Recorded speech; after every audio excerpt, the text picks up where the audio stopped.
Oi, pessoal! A nossa aulinha hoje é sobre especiação.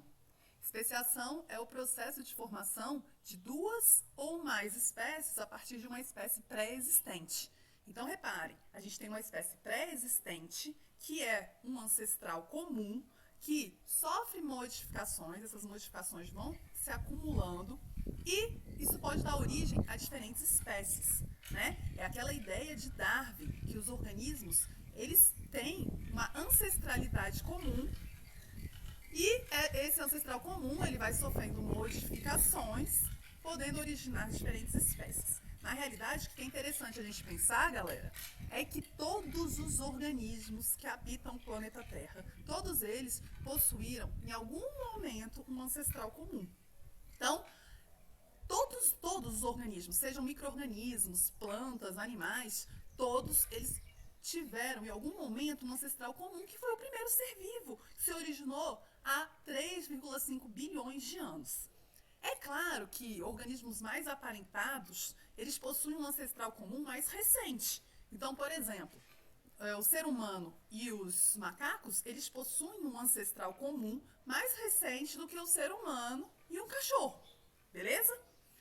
Mas como é que ocorre esse processo de especiação? Então, é isso que a gente vai conversar hoje.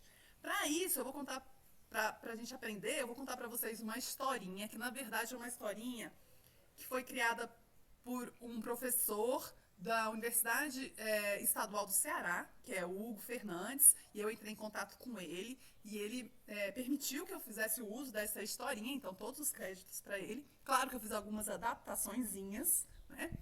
Mas ela é uma história fictícia, tá, galera? Ela é fictícia.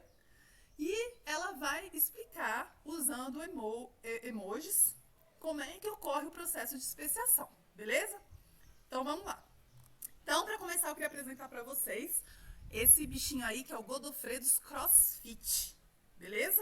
Ele parece um camelo, mas ele é o Godofredos crossfit. Lembre-se que essa historinha é uma historinha fictícia, tá? Godofredos crossfit, então, ele é um animal imaginário, todo trabalhado no whey protein, low carb, só come comida low carb, usa luvinha para comer pizza, e o sonho da vida dele é abrir uma lojinha de açaí, de preferência um food truck de açaí, beleza? Então esse aí é o Godofredos crossfit. Então, presta atenção nessa população de Godofredos crossfit, galera. Imagina que a gente tem uma população mara, topperson, de Godofredos crossfit, que domina todo o mundo, toda uma região. Prestaram atenção nessa população?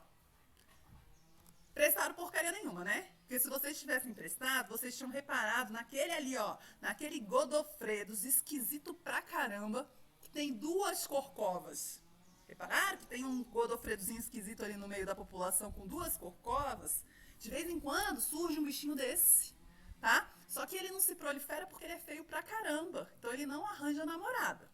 Nossa, professora, mas como é que surge o Godofredos esquisito com duas corcovas? Gente, a gente tem que lembrar que fonte de variabilidade, a base é um processo de mutação. Então, mutações ocorrem e novas características surgem dentro de uma população, beleza? Então, esse Godofredos esquisito aí nada mais é do que fruto de um processo de mutação, vamos dizer assim, e aí ele surgiu no meio da população de Godofredos crossfit, ok? Beleza.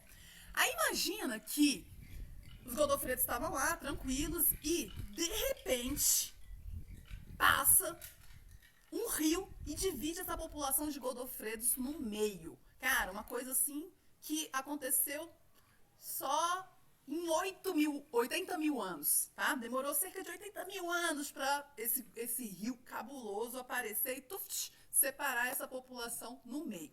Nem deu para perceber, né? Só 80 mil anos, rapidinho. Tá? Mas aí adivinha, galera, que depois que ocorreu essa separação da população, adivinha quem que nasceu de um do lado do rio? Outro Godofredos esquisito. Então, a população foi dividida e, de um lado, por um processo de mutação, surgiu novamente um Godofredos esquisito, com uma característica de ter duas corcovas, beleza? Ok. Ai, professora, já sei, esse Godofredos esquisito aí é uma nova espécie. Não, chuchuzinho, não é uma nova espécie. Isso aí é só um Godofredos esquisito pra caramba, com duas corcovas, e ele é tão esquisito, tão feio, que ele não consegue namorar.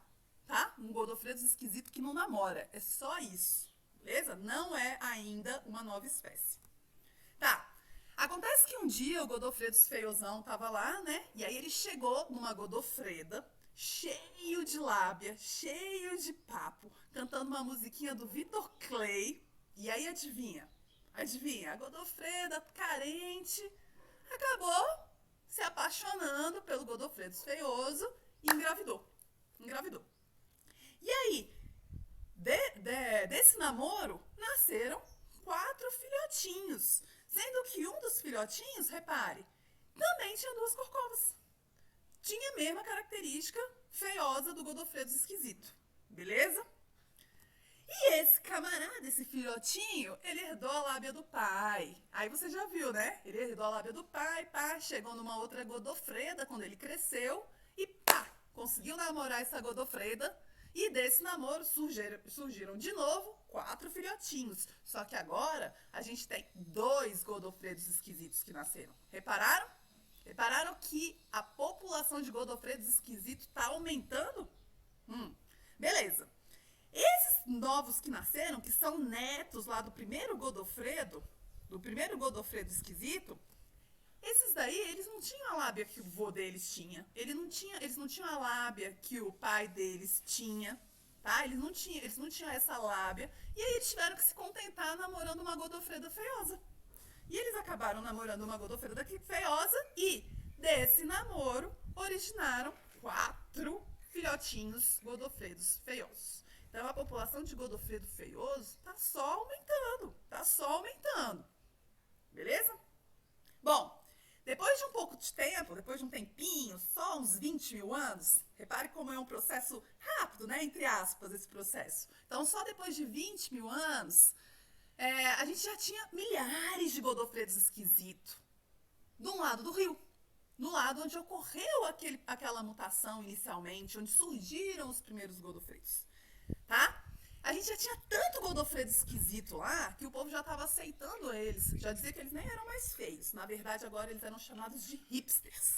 Beleza? Tá? Do outro lado do rio, não ocorreu nenhuma mutação que levou ao surgimento de um Godofredo esquisito. Mas outras modificações estão acontecendo lá também, desse outro lado do rio. Beleza?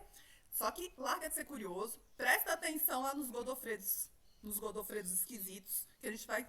que o foco da nossa história são eles, tá? O que é legal é só que do outro lado do rio, vocês terem em mente que outras mudanças também estão acontecendo ao longo desses milhares de anos que estão passando. Beleza? Ah, professora, então agora sim, agora que já tem um monte de Godofredos esquisitos, agora é uma nova espécie. Não, Chuchu, não é. Na verdade, agora o Godofredos esquisito, ele só é um Godofredo que já namora, que já consegue namorar, porque agora ele não é considerado mais feio. Ele é considerado hipster. Olha aí. Beleza? Ok. Tá. Lembra então do nosso cenário inicial? Cenário bonito pra caramba e tal? Pois é, galera, deu ruim. O aquecimento global chegou forte, principalmente por causa das flatulências das vacas. Eu não sei se vocês sabem, as vacas, elas soltam pum com um monte de gases, principalmente metano. E o gás metano, ele é um gás que é um dos principais gases causadores do efeito estufa, responsável pelo aquecimento global, beleza? Então, deu ruim, galera, deu ruim. Aí, o que aconteceu? Com o aquecimento, a disponibilidade de alimento foi diminuindo, ficando só aquela graminha amarela, sabe? Coitado dos Godofredos. E aquela graminha amarela, com pouquíssimo nutriente, tinha menos nutriente do que dieta de blogueira. E aí, o que vai acontecer? Galera, adivinha quem se deu bem nessa situação? Na verdade, qual característica foi selecionada nesse processo de falta de nutrientes? A galerinha que tinha 2 corcovas. Por quê? Porque quem tem 2 corcovas consegue armazenar mais gordura. Então, nesse processo, reparem que é um processo de seleção natural, onde você tem uma diminuição de disponibilidade de nutrientes, aquela característica que torna o indivíduo mais apto naquele momento, que é o quê? Armazenar gordura, né? 2 corcovas, ela vai ser selecionada. Então, o que a gente vai ter? A gente vai ter que os Godofredos esquisitos passam a dominar tudo. porque eles vão ser... essa característica das corcovas é selecionada. E os godofredos anteriores, os godofredos crossfits, eles vão, por serem menos aptos, eles vão sendo eliminados naturalmente nesse processo de seleção natural. Com isso, galera, com os godofredos esquisitos dominando tudo, pupila, sabe aquela música? Só minha... Como é que é? A pupila dilata, Então, essa música virou o hino nacional. Enquanto os godofredos crossfiteiros, eles foram morrendo, coitados, e não conseguiram mais passar aquela genética blogueirinha deles pra frente. Eles foram sendo eliminados, tá? Então, repare que desse lado do rio, o que eu tenho agora? Eu tenho uma população predominante de godofredos esquisitos. E do outro lado do rio, galera, a crise estava brava. Não tinha godofredos esquisitos. Então, os godofredozinhos lá, crossfiteiros que sobraram, eles estavam comendo as últimas graminhas presentes, beleza? Só que eles estavam lá, firmes e fortes. Beleza. Então tá. Aí, cara, o negócio foi piorando, até que chegou nesse cenário aí, ó. De um lado do rio, todo mundo, geral, tem 2 corcovas e fuma narguilé. Sabe aquela galerinha da moda? Modinha, hipster? Então, geral, de um lado são os godofredos esquisitos. Do outro lado do rio, sobrou uma galerinha com apenas uma corcova que fica só reclamando. Nossa, sabe? Meu tempo que era bom, quando todo mundo só tinha uma corcova, quando a graminha era verde, né? E o nosso sonho era abrir uma lojinha de açaí, tá? Então, repare que agora a gente tem 2 populações com características bastante diferentes. Bom, resumão aqui da história, até agora. As corcovas do godofredos esquisitos, né, dos godofredos esquisitos, que tinham 2 corcovas, acabaram sendo selecionadas pelo meio. Por quê? Porque era uma característica que levava a um armazenamento maior de gordura. Tá? Então, naquele ambiente com falta de nutrientes, é uma característica que leva a uma melhor adaptação. Beleza? Então, mas durante todo esse tempo, que são milhares de anos, lembrem-se, várias outras mudanças genéticas também foram ocorrendo, sendo selecionadas e eliminadas por outras pressões ambientais que estavam acontecendo no ambiente. São milhares de anos. Então, agora, o que a gente tem? A gente tem 2 populações que foram isoladas geograficamente.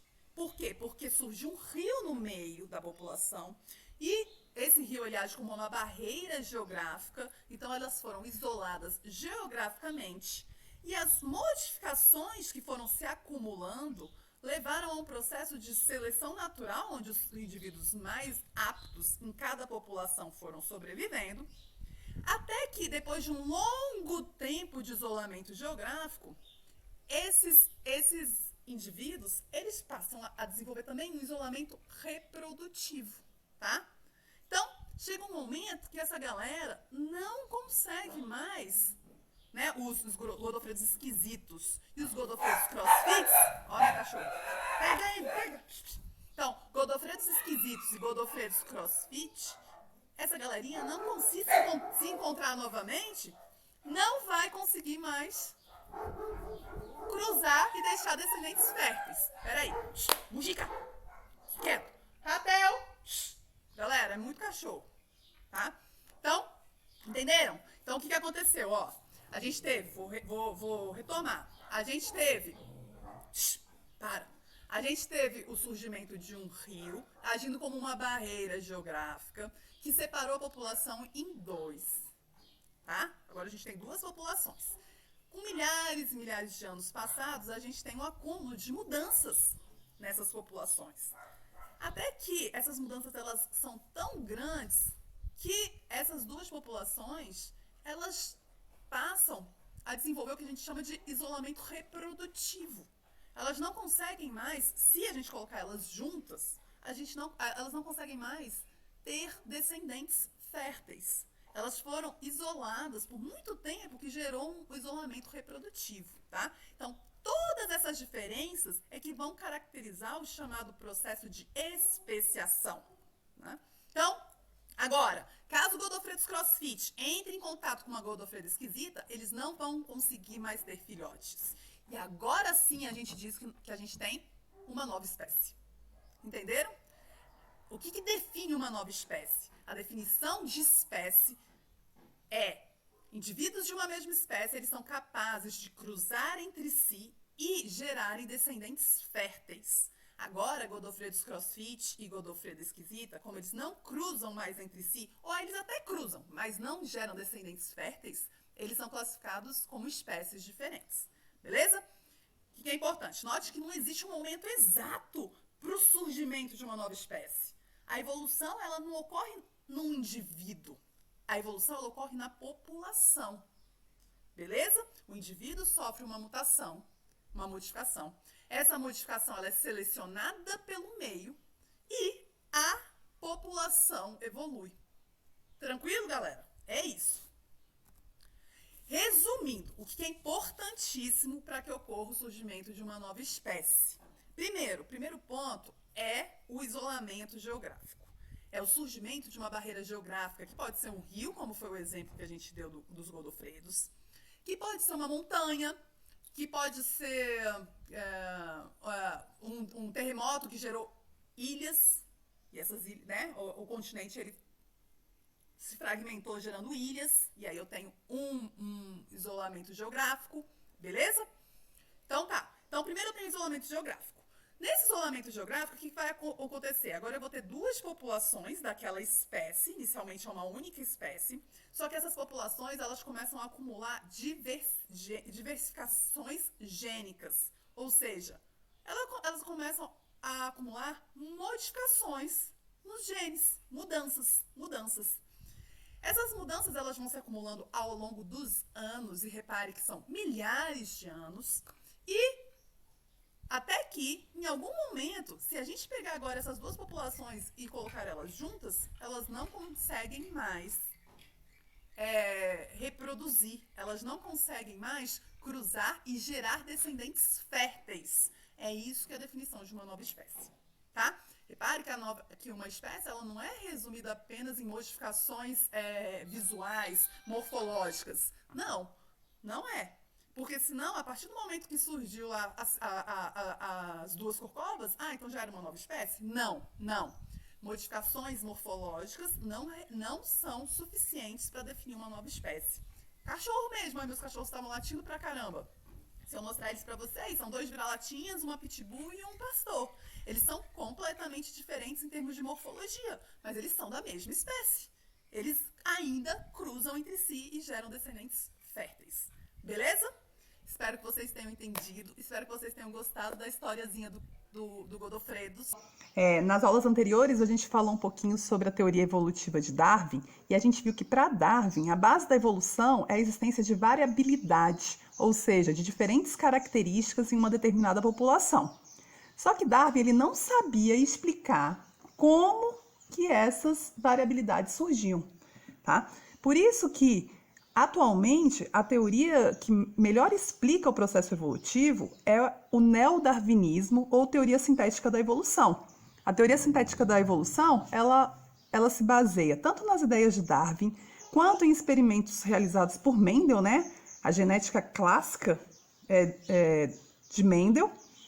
E também a teoria sintética, ela leva em consideração os nossos conhecimentos atuais sobre genes e processos que geram a diversidade de uma população.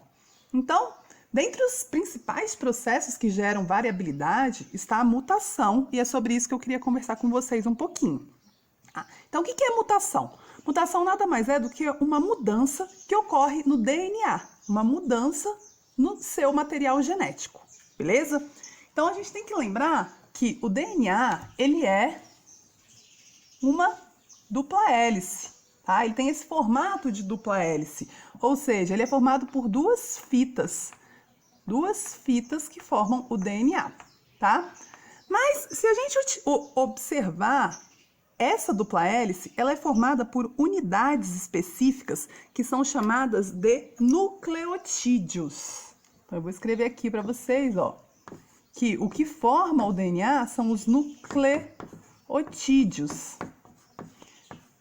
Assim como os aminoácidos formam as proteínas, os nucleotídeos formam o DNA.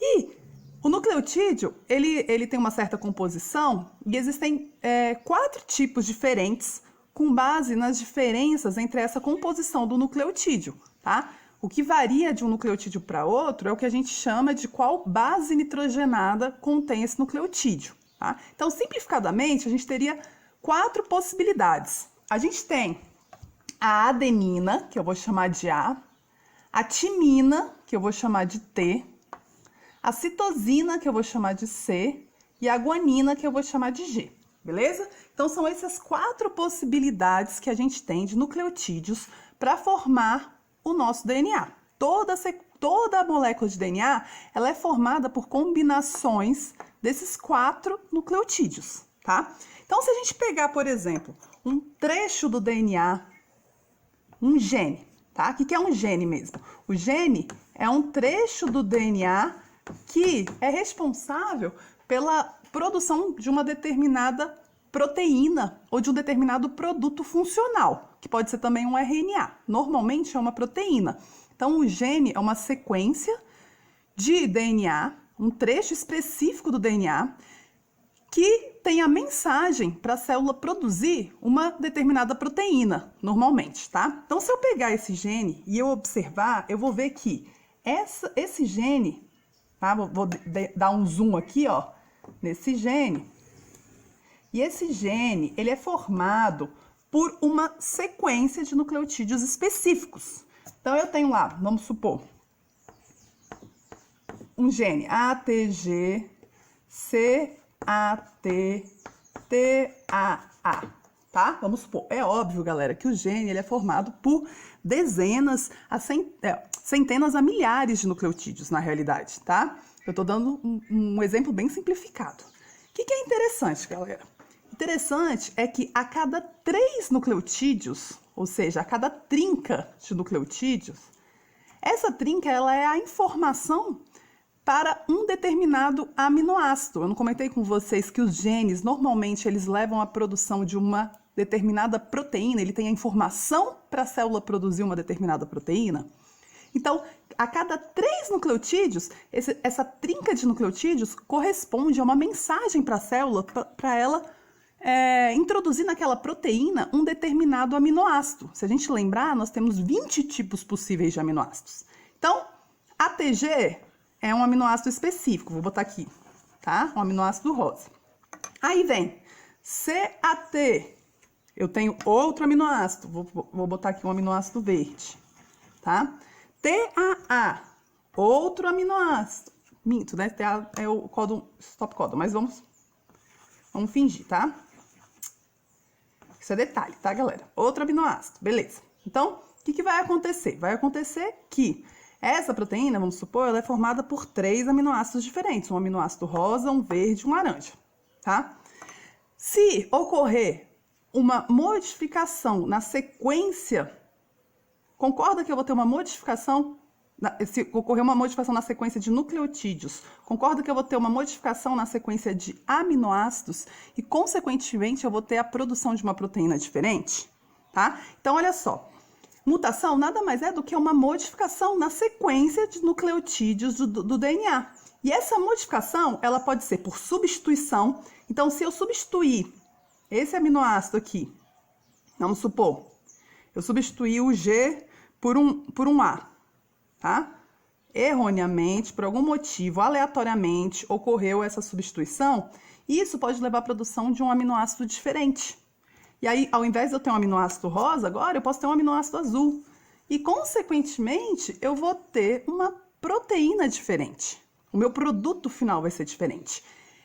Isso gera uma outra característica. Então, eu tô a partir de mudanças no meu material genético, por meio de mutação, gerando outras características. Por quê? Porque eu vou gerar um outro alelo.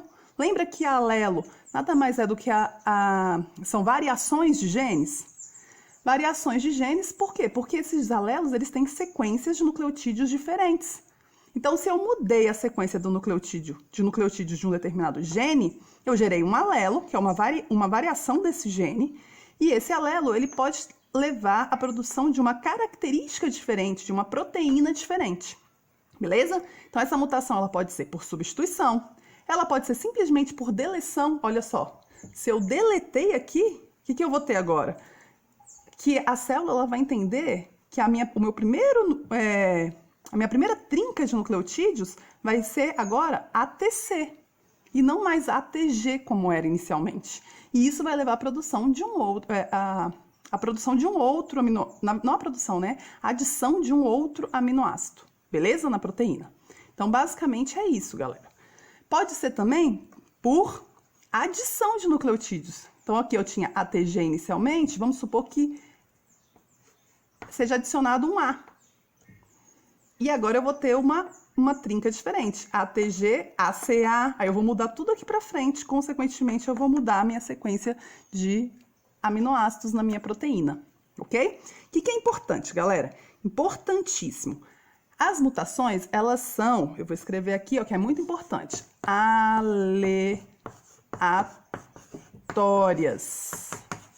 Mutação, ela ocorre de forma aleatória, ou seja, acidental. A mutação, ela não é direcionada, beleza?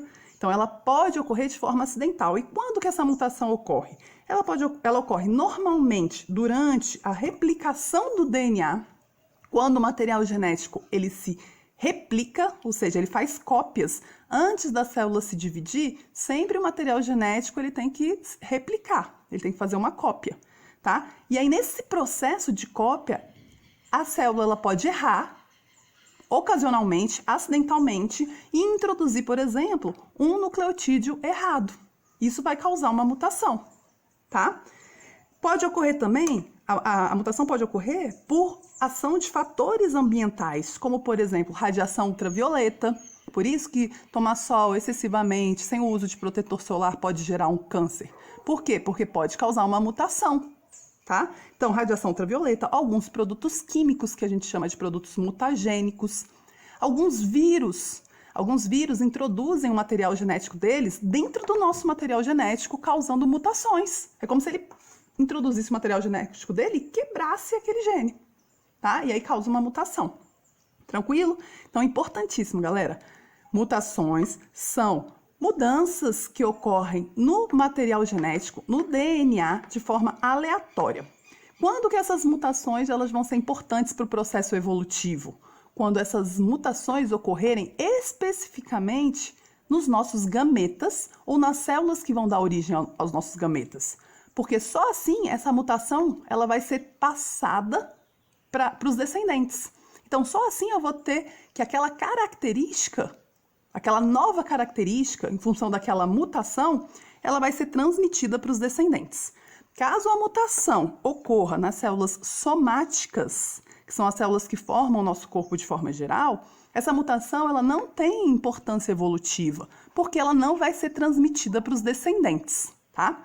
Mutações que ocorrem nos gametas ou nas células reprodutivas, as células germinativas que dão origem aos gametas, essas sim, por serem passadas para os descendentes, elas são extremamente importantes para o processo evolutivo, porque elas vão ser a fonte principal de gerar uma nova característica, um novo alelo. Tranquilo? Então é isso, galera, sobre mutação. Por hoje é só. Beijinhos e tchau!